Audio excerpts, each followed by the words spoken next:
Welcome once again to Lehto's Law. Here's Steve Lehto. This is a fairly short story, but I've heard of this happening before. And this just made the news again because it's happening again. Caleb, Jeffrey, and Mark all sent this, but a California man made fake parking tickets in scam, police say. CBS News published this, and the teen is 19 years old. I know technically speaking, a 19-year-old is in fact a teen, but the man is a man also. So, let's not say this is like a little kid doing this. Police in Santa Cruz, California, arrested a 19-year-old they say made fake parking tickets and put them on parked cars near the beach. The fake tickets had a QR code that victims could scan to pay the fraudulent citations. And this is the problem, is that nowadays with printing technology, especially like portable printers and stuff, it's very easy to make stuff that looks real. And so people do this and they can get away with it, of course, until they get caught, in which case then they get in trouble.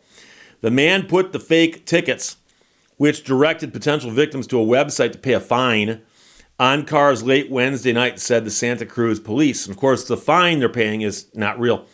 The man's from Watsonville, California, a place I've actually been one time, Watsonville, was charged with unlawful use of a computer system and attempted fraud, police said. According to a news release from the department, when police spoke with him on Thursday, he denied receiving any payments. He said, well, I put the tickets out and I hadn't gotten any money when you busted me.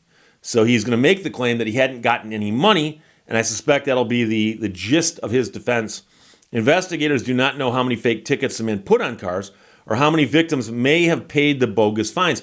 Of course, by advertising this story, hopefully people, if it happened, will come forward and go, yeah, I got busted on that one. It's just the latest report of a scam related to fake parking tickets. In recent years, police departments around the country have warned drivers to be wary of scams involving parking tickets.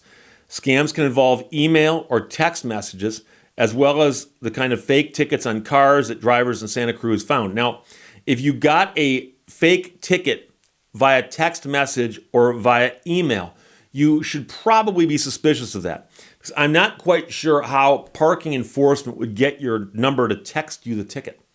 But the piece of paper under your windshield wiper is very, very obviously easy to fake.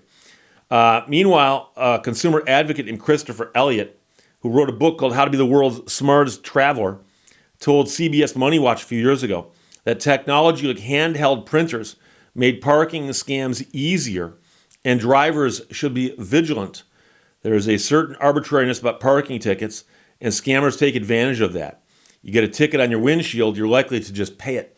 And how many times have you done that where you've parked someplace and you're not quite sure, or you think, well, something, I'm in a hurry, I bet I can get away with it. And you come back and there's a ticket. And quite often the tickets that I've seen are a piece of paper with an envelope. I know a bunch of cities that used to do that. And the envelope made it handy for you to pay it. You could put the check and the ticket in there and stamp it and mail it. Or you could take it by and dump it in a drop box for tickets. And quite often they would say, if you pay it within 7 days, it's $25. If you pay it after 7 days, it becomes $50. And if you don't pay it within so many other days, then they might turn it into collections and start chasing you. And so it depends on what city you're in and so on. Now, I can tell you that I remember a specific parking meter in Detroit. There was a court in Detroit that was in a building, and there was an intersection nearby. And so if you came out of the court and looked diagonally across the intersection right there, there were the first two spots had broken parking meters, meaning that there was the post where the meter was, and there was the skeleton of the meter, and somebody had busted it out, and probably to get the money out of it, I don't know. But there was just the skull of the parking meter missing its guts. So you couldn't put money in that meter if you wanted to. So I would presume that that's free parking. I would presume that. And I presumed that until one day I got a ticket. And I got a ticket that says, expired meter. And so they were working on the theory that, well, because the meter doesn't have money on it, it must be expired. And I was working on the theory that, well, because the meter couldn't accept money, it can't be expired. But of course, when you get a ticket, you have to ask yourself, is it worth spending all the time you're going to have to spend on this to make it go away, or do you simply pay $25? And so I got free parking there several times, and then one day I came out and there's a ticket there. I'm like, okay, the jig's up. So I paid that one. Now I know some people are going to say, Steve, I seem to recall a story where you once went to court and fought a parking ticket that was bogus. And I did. And I fought that parking ticket in Pontiac, Michigan. Pontiac District Court, where those tickets were heard, is a, how should I say this, poorly run court. And I did spend the better part of a morning in court to fight those tickets. But to fight the tickets in the city of Detroit, I suspect would be an impossibility. I suspect you'd have to enter some kind of Byzantine maze of Kafka-esque proportions.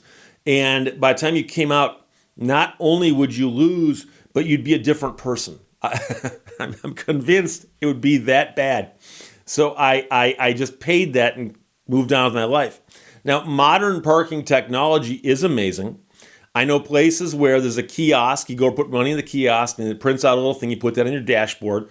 Police officer comes by and they look, oh, you got the ticket on your dashboard, you're good.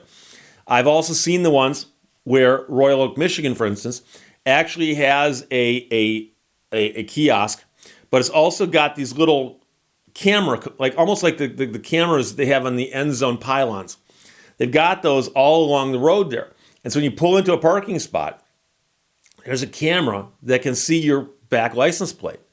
And so if you pull in that parking spot, it detects that there's a car there. It gives you a little bit of grace period to go over and put money in the kiosk. And then it pays attention to how long that car's parked there against this money that you put in the kiosk.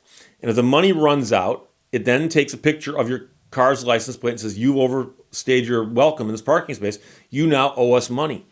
And I went to Royal Oak several times because they have a lot of stuff happening in Royal Oak. There's a couple venues there that have shows. And also they have a big festival there in the winter time called the Winter Blast. And I went to the Winter Blast and I didn't have to pay for parking because those parking things were fairly new. And there had been a lot of snow the week before. And the snow had been pushed out of the parking spaces up against those and was blocking the cameras. So I parked and didn't get a ticket. But then I went and saw a show not long after that. I believe it was Alan Parsons. I went and saw the Alan Parsons Live Project. And I parked in one of those spots and I put as much money in the meter as it would allow.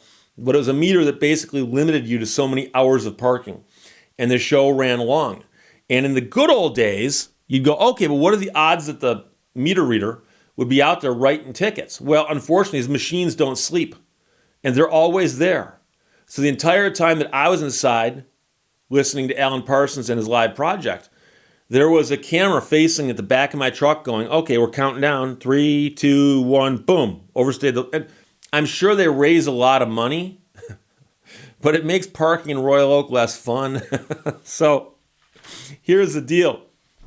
When you're someplace like Santa Cruz, California, and you get a parking ticket and you look at it and you go, well, it looks kind of legit. There's a QR code here.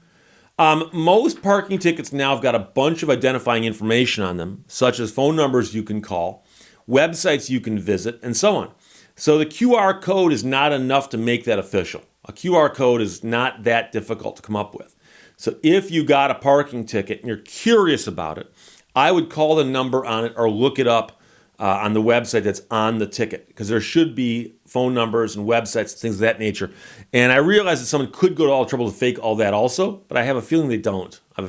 So it's a crazy story, but the teen who did this in the headline is actually 19 years old, says that he didn't get paid by anyone and had simply just started on his illicit endeavor when he got caught.